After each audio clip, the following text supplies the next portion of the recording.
Coming up, you've seen the signs, but what exactly is up with trees? And a word about a record fish, maybe two of them in Oklahoma. That's next on Perspectives.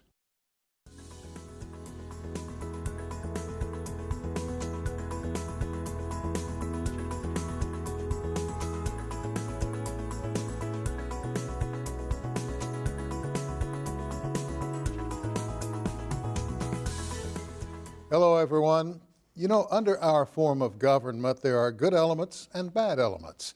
Normally, the good outweigh the bad, but sometimes it seems to be the other way around. Theoretically, as long as any American can meet the criteria, he or she can run for office. Of course, money plays a major role in their election. This day and age, they always seem to vote the way their donors or their party want them to, rather than vote the needs or the will of the people.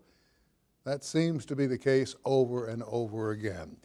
For one example, there's one little fella over in Oklahoma City. He's from Broken Arrow. He decided he could play to his base by going up against the Oklahoma Wildlife Department.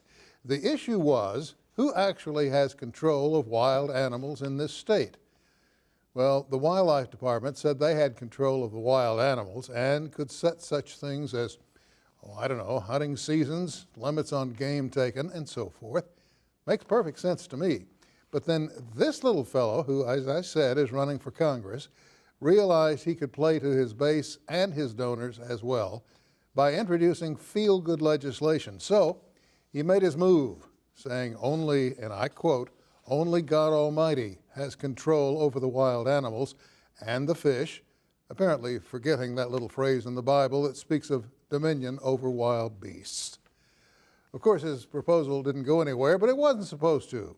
The only thing it was supposed to do was to get him reelected, or I should say elected to Congress, which it probably will.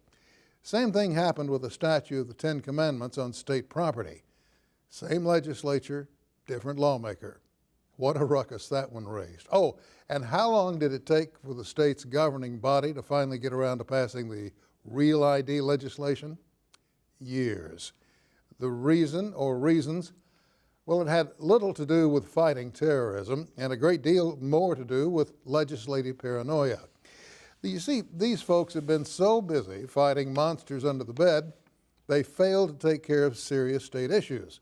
And of course, I'm talking about the budget, or the hole in the budget, or the tax cuts that help put us in the shape we're currently facing, or, if it pleases you, even if it doesn't, the failure to get down to real business early on when they and the governor knew this day was coming.